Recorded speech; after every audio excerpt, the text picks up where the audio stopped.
be as straightforward as it once seemed.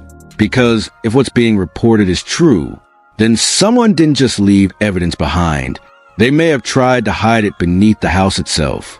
And that raises one terrifying question. What exactly was buried under that floor? And why would someone go to such extreme lengths to hide it there? Stay with me, because what investigators found next is where everything starts to fall apart. To understand how this case reached the point where FBI agents are now reportedly tearing apart floors and rechecking foundations, we first need to understand the environment Nancy Guthrie was living in and the growing list of unanswered questions that surrounded her case from day one. Because what looked like a simple disappearance on the surface slowly turned into something far more complex, far more confusing, and far more disturbing than anyone initially believed. Nancy Guthrie was not someone who lived in chaos. Friends describe her as structured, routine-focused, and extremely careful about her daily habits. She followed the same patterns every day, same timings, same routes, same habits. And that's exactly why her sudden disappearance created immediate concern. People close to her said something fell off long before authorities officially treated the case as high priority. Small details started emerging that didn't fit together. A light left on that she always turned off. A missed call pattern that didn't match her usual communication habits. And a home environment that seemed slightly disturbed in ways that were subtle but noticeable enough to raise questions during early welfare checks. At first, investigators treated it like a standard missing person case. They checked surrounding areas. They reviewed available footage. They interviewed neighbors. They scanned the property. But nothing immediately pointed to a clear suspect. And that's where the confusion began. Because while the outside world saw a simple disappearance, inside the investigation room, something didn't make sense.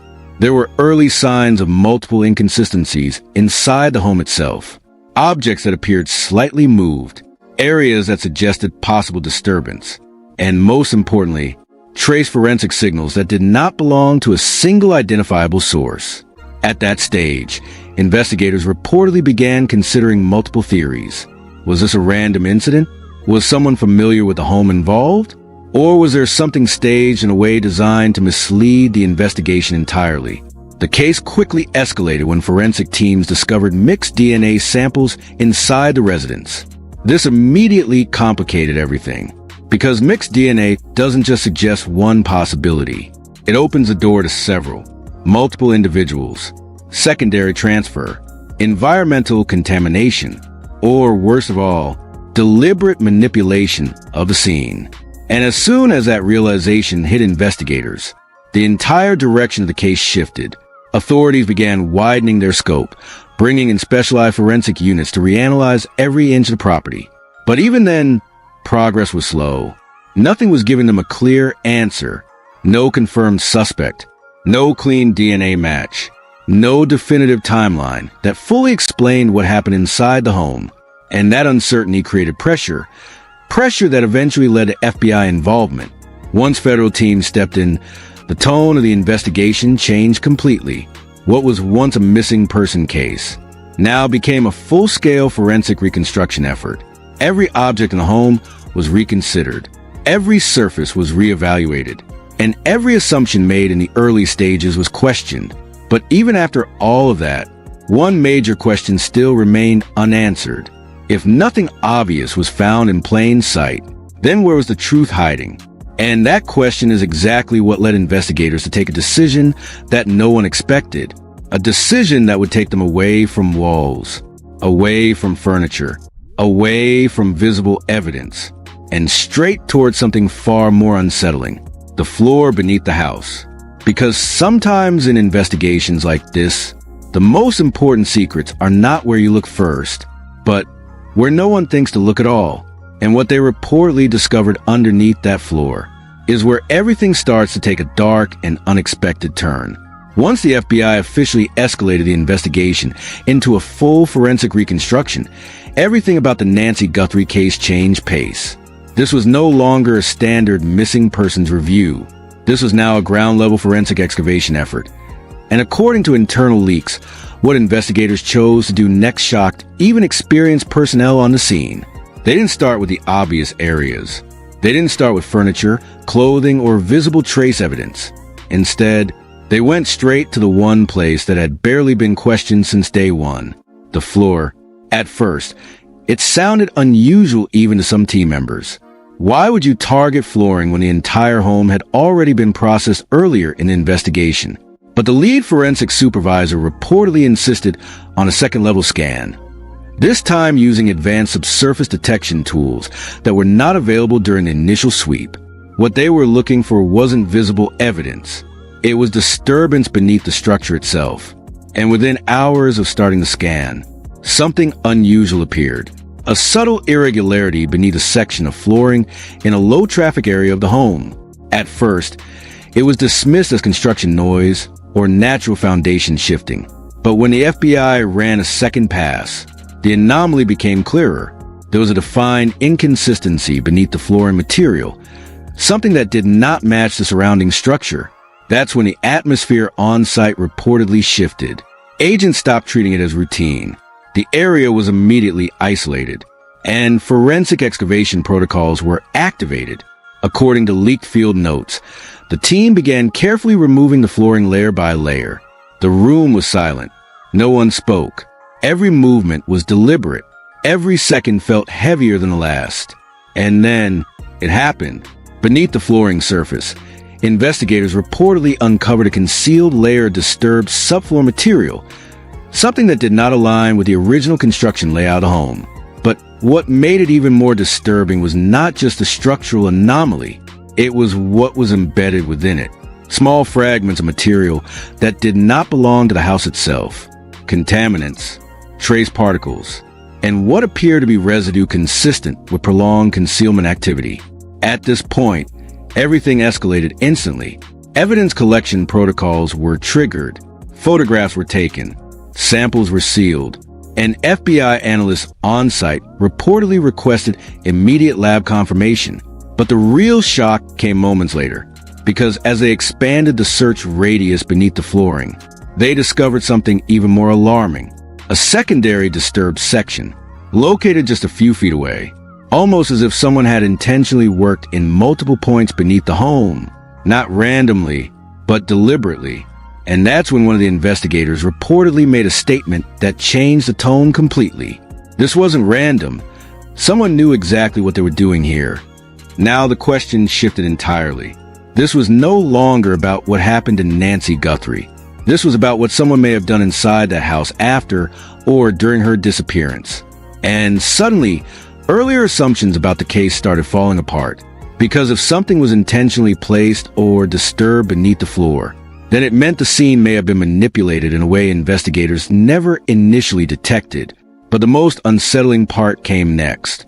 Because when preliminary lab alerts came back, they indicated the presence of trace biological material that required urgent forensic separation due to potential contamination overlap. In simpler terms, whatever was found beneath that floor may not belong to a single source. It may be mixed, and that detail alone sent the investigation into a new level of urgency, because mixed biological evidence beneath the concealed subfloor area suggests one thing investigators never want to consider too early: multiple interactions, or multiple stages of activity inside the same hidden space. As soon as this information reached command level, the entire case was officially reopened for full reevaluation. Previous theories were pulled back, early conclusions were questioned, and every single assumption about the original timeline was placed under scrutiny. But just as investigators thought they were getting closer clarity, a second report came in that changed everything again. Because according to another leaked internal update, the disturbed area beneath the floor may extend further than initially discovered, meaning what they found might only be the beginning. And if that's true, then the real scale of what happened inside the house has not even been fully uncovered yet. The moment the leaked reports about evidence found beneath Nancy Guthrie's floor started circulating online, the entire case stopped being just an investigation. It turned into a full-blown digital wildfire. Within hours, social media platforms exploded with theories, arguments, and completely unverified insider claims that only added more confusion to an already chaotic situation. On X Twitter, the hashtag Nancy Guthrie case began trending almost instantly. One user wrote, "Beneath the floor? This is no longer a missing person case. This is something way darker." Another post that went viral with thousands of shares claimed, "If FBI is digging under the house, it means they already know more than they're telling us." But what made things worse was the speculation. People weren't just discussing evidence anymore. They were building entire narratives. Some users began claiming the home may have had hidden modifications that were never disclosed publicly. Others suggested the possibility of multiple stage search layers inside the property, pointing to the newly discovered subfloor disturbance as proof of concealment strategy. And as always in cases like this, the theories only escalated. YouTube creators jumped in almost immediately, releasing breakdown videos within hours of the leak. Titles like, "They found something terrifying under the house," "Nancy Guthrie case just took a dark turn," "FBI subfloor discovery changes everything," started flooding recommendation feeds. Comment sections became battlegrounds. Half the audience believed this was the breakthrough moment the case needed. The other half insisted it was another overhyped forensic misunderstanding. But the uncertainty only fueled more engagement. Even former law enforcement analysts on social platforms began weighing in, carefully pointing out that subfloor anomalies are rare, but not impossible in complex investigations, especially when secondary searches are conducted with advanced detection tools. Still, none of that calmed the public reaction, because what people were really reacting to wasn't just evidence. It was the idea that something could have been hidden so physically close to the victim's living space and gone unnoticed during initial searches. Meanwhile, inside investigative circles, silence remained tight. No official confirmation was released. No direct statements were made about what exactly was found. And that silence only made things worse online, because in the absence of clarity, speculation becomes reality for the public. By the end of the day, even mainstream media began cautiously referencing the situation as an unconfirmed forensic development beneath the property, carefully avoiding definitive language while still acknowledging the growing public pressure for answers. And just when it seemed like the situation couldn't get more intense, a new leak surfaced claiming that the FBI may not have fully uncovered the entire area beneath the floor yet. That single claim shifted the entire tone again, because now people weren't just asking what was found. They were asking, what else is still hidden underneath? And that question alone was enough to push this case into its most volatile phase yet. The investigation wasn't just moving forward anymore. It was spiraling outward, fast in authorities to control. And what comes next may be the most controversial development of all, as the FBI remains silent and official confirmations still refuse to surface. The vacuum of information created something far more dangerous than clarity.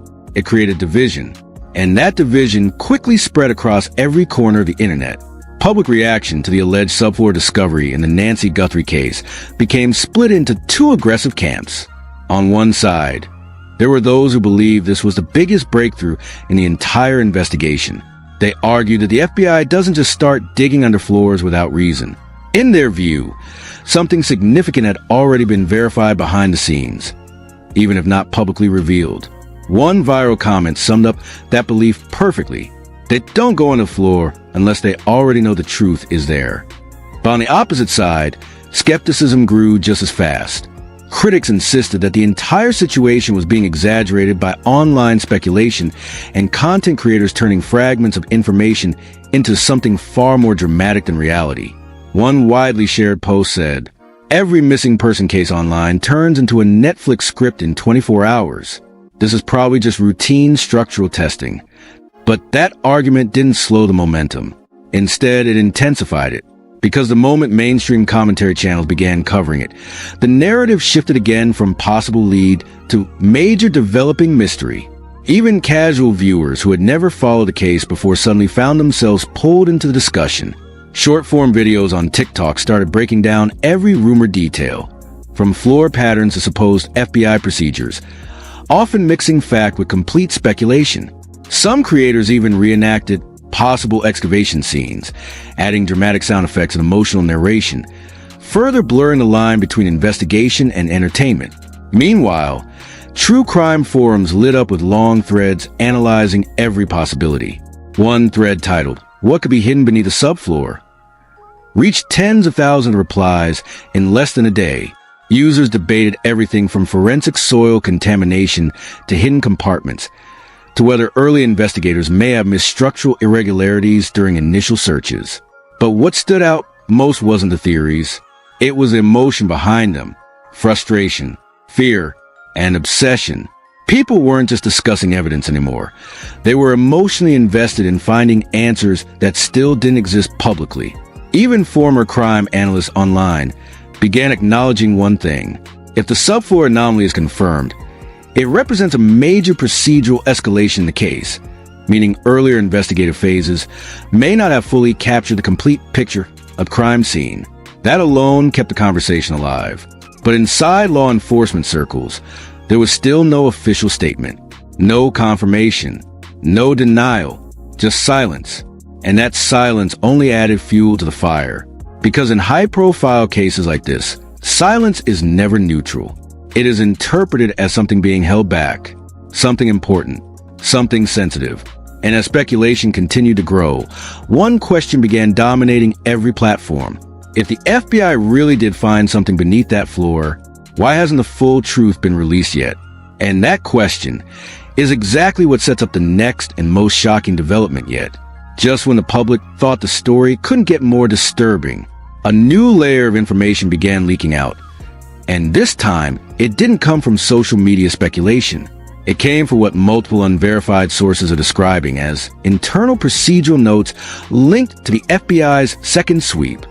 And what those notes allegedly suggest has completely shifted the direction of the entire Nancy Guthrie investigation once again. Because according to these leaks, the subfloor discovery wasn't just a single isolated anomaly. It may actually be part of something much larger, something structured, something deliberate, something that looks less like random disturbance and more like a concealed pattern beneath the home itself. At first, investigators reportedly believed they were dealing with one disturbed section under the flooring. But as the forensic mapping expanded, additional irregularities began appearing in nearby zones. Not identical, not random, but suspiciously aligned in a way that raised immediate concerns inside the forensic unit. And that's when things escalated internally. Because if multiple subsurface disturbances exist in structured proximity, it suggests one chilling possibility. This wasn't accidental. It may have been intentional design. And that realization reportedly triggered a second emergency review of the entire property scan data. But what happened next is what truly shook investigators. Because sources claim that when the FBI reprocessed the ground-level imaging data using enhanced reconstruction software, they identified what appeared to be anomalous layering beneath the original foundation line. In simple terms, there may be more than one hidden level beneath the floor. And that single possibility changed everything. Because now the investigation is no longer focused on what was found, but on what has not yet been uncovered. Inside law enforcement discussions, tension reportedly increased as teams began debating whether the initial excavation had only revealed the surface layer of something much more complex. Some investigators allegedly pushed for immediate full structural excavation. Others urged caution, warning that premature conclusions could damage the integrity of the case if the findings were misinterpreted. But the biggest shock came when another unconfirmed internal detail surfaced. The possibility that early responders may have walked over the same area during initial searches without detecting anything unusual at the time. If true, that means whatever is now being detected beneath the floor either wasn't visible then, or wasn't detectable with the tools used during the first phase of the investigation. And that creates a terrifying gap in the timeline, because it opens the door to one uncomfortable question. Was this always there, hidden in plain structural silence? Or did something change inside the house after the initial investigation began? As of now, no official confirmation has been released. No forensic report has been publicly detailed, and authorities continue to remain completely silent about the nature of the subfloor findings. But online, the conversation has already moved far ahead of official statements. People are no longer asking what was found. They're asking, how deep does this actually go? And even more unsettling, was this house ever fully understood from the beginning? Because if the latest leaks are even partially accurate, then what started as a missing person case may now be revealing something far more complex buried beneath the very structure itself. And investigators are only just beginning to realize they may not have reached the bottom of this yet. Before you go, drop your thoughts and comments, because this case is getting more intense with every update. Do you think the FBI actually found something real beneath the floor, or is this just another overhyped twist in a confusing investigation? And if there is something hidden there, what do you think it could be? I want to see your theories. Don't forget to like this video if you want us to keep covering updates like this. And subscribe so you don't miss what happens next. Because trust me, this story is far from over, and the next update could change everything again. What if I told you that the most important breakthrough in the Nancy Guthrie case was never outside the house, never in the streets, and never even in the surveillance footage everyone has been obsessing over, but instead, it was hidden right beneath the very floor she used to walk on every single day. Because according to shocking new investigative leaks, the FBI may have discovered something deep under the flooring of Nancy Guthrie's home that completely changes the direction of this entire case. And the most disturbing part, this evidence was not found during the original investigation. It only came to light after authorities when Bree landed on his desk. And according to insiders, the room went silent.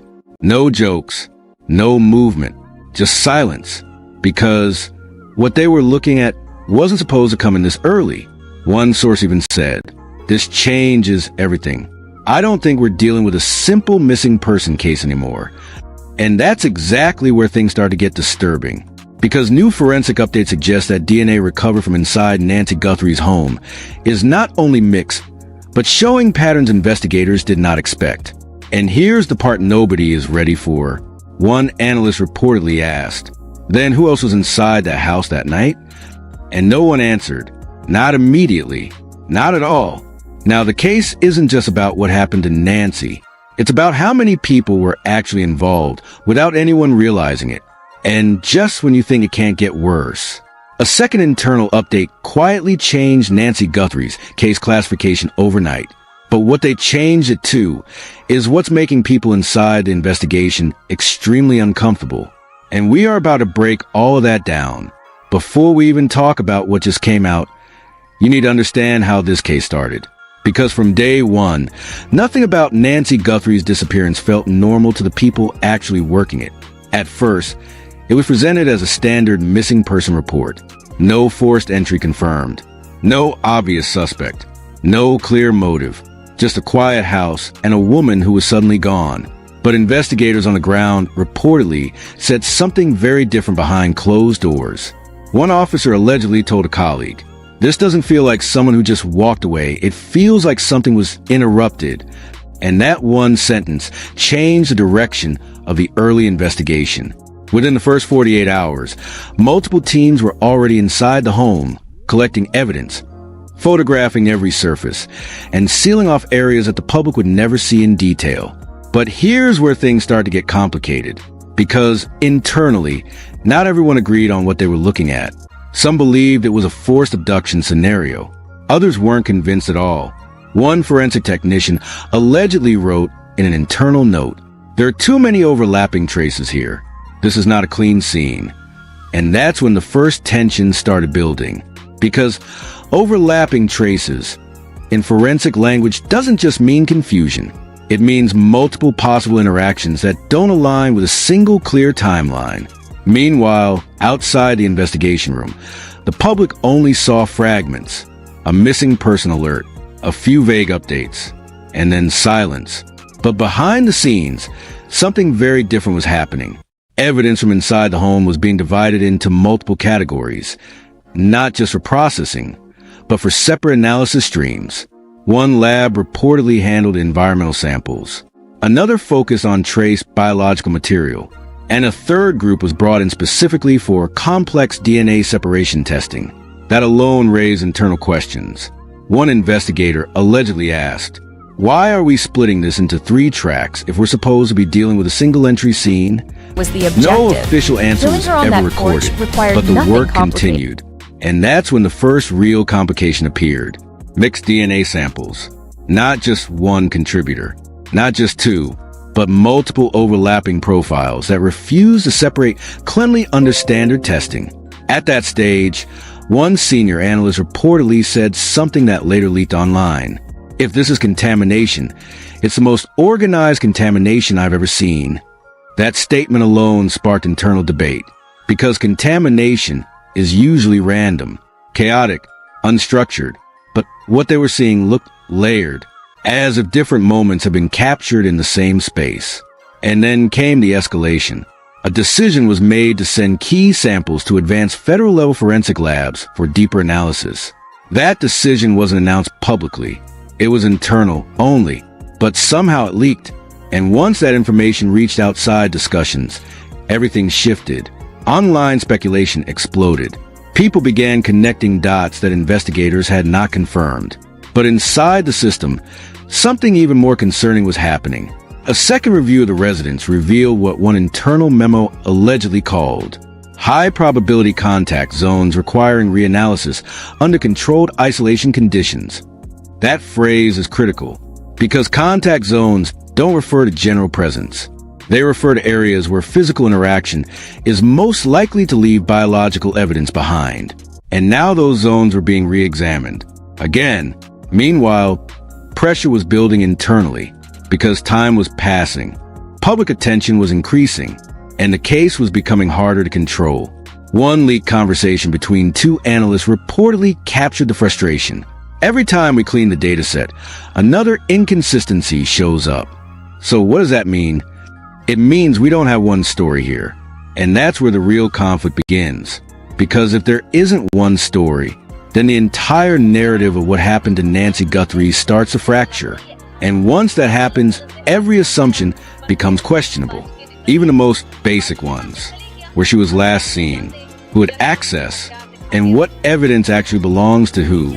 At this point, investigators weren't just collecting data anymore. They were trying to reconstruct reality from fragments that didn't fully align. And buried inside all of this was one specific biological sample that would later become the center of everything. A sample that was labeled internally as priority unresolved. No explanation given, no public mention, just a tag, and a growing sense that whatever contained was not going to fit easily into any simple conclusion. And that's exactly where everything begins to shift toward what happens next. Everything changed the moment the second wave of forensic results came in, not officially released to the public, but circulated inside a restricted investigative group that wasn't supposed to expand beyond core analysts. And according to internal chatter, the atmosphere shifted immediately. One technician reportedly said, "This isn't matching the original assumptions anymore, not even close." Because the updated DNA breakdown wasn't just complicated, it was confusing in a way that made people uncomfortable. The mixed samples from inside Nancy Guthrie's home, which were already considered difficult, suddenly showed additional layers that weren't fully explained in the first report. And this is where the first major conflict inside the investigation began. Some analysts believe the results pointed to secondary transfer contamination, meaning DNA moved through indirect contact, like surfaces, clothing, or shared objects. But others strongly disagreed. One senior forensic consultant allegedly responded during a closed briefing. "This isn't random transfer. These are structured contact points. Someone was physically here more than once." That statement created immediate tension in the room, because if that interpretation was correct, it completely changed the direction of the investigation. And then came the detail that nobody expected. A secondary biological trace, recovered from a high-contact object inside the residence, was reclassified after advanced testing suggested it contained saliva-based DNA markers. That single finding triggered a full internal review, because saliva DNA changes everything. It doesn't just suggest presence, it suggests close-range interaction. And once that was confirmed internally, the case reportedly escalated to a higher federal review tier. But here's where the situation gets even more intense. A leaked internal message allegedly stated, "Do not interpret this sample as environmental. Treat as direct transfer evidence pending final validation." And that's where the conflict exploded, because direct transfer evidence implies contact that cannot be explained by casual presence. It implies interaction, possibly repeated interaction. And suddenly, the narrative that investigators have been quietly building behind the scenes started to fracture. Some wanted to move forward aggressively with suspect narrowing. Others argued the sample was still too unstable due to mixture complexity. One disagreement reportedly became so heated that a lead analyst said, "If we push this too early and it's wrong, we destroy the entire case integrity." But the counter-argument was even more alarming. If we wait too long, we might lose the only clear biological lead we have. And that's the tension point the investigation got stuck on, because either decision carried risk. Meanwhile, outside the investigation room, nothing of this was public, but leaks began to surface in fragments. A redacted lab note appeared online referencing unresolved contributor profile detected within primary interaction zone. That phrase, interaction zone, immediately triggered public speculation because it suggests something more than just presence. It suggests activity inside a defined area of importance. And that's when the first twist hit the public narrative. People began questioning whether Nancy's case was being handled as a straightforward disappearance or something far more complex that hadn't been fully disclosed. Then came another unexpected development. According to an anonymous source claiming to be familiar with internal workflows, the FBI-level forensic team requested a re-extraction of raw data files from earlier lab work. That request is not routine. It means the initial interpretation may not be sufficient anymore. Or worse, it may be incomplete. And this is where everything escalates again. Because shortly after that request, internal tracking labels reportedly changed. The case file, once categorized under standard missing person investigation protocols, began showing internal tags that suggested multi-source biological environment under reevaluation. That phrase spread quickly among those who understood forensic terminology, because it doesn't confirm guilt. It doesn't confirm innocence either. It confirms complexity.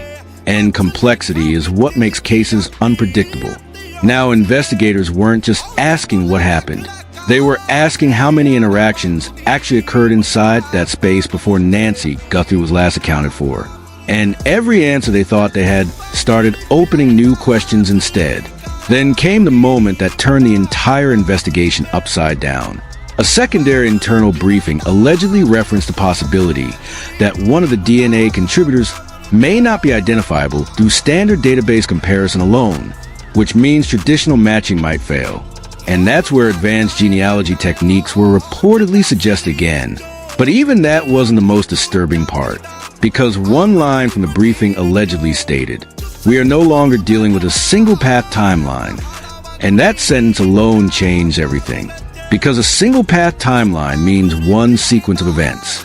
But if that structure is broken, then the case is no longer linear. It becomes fragmented.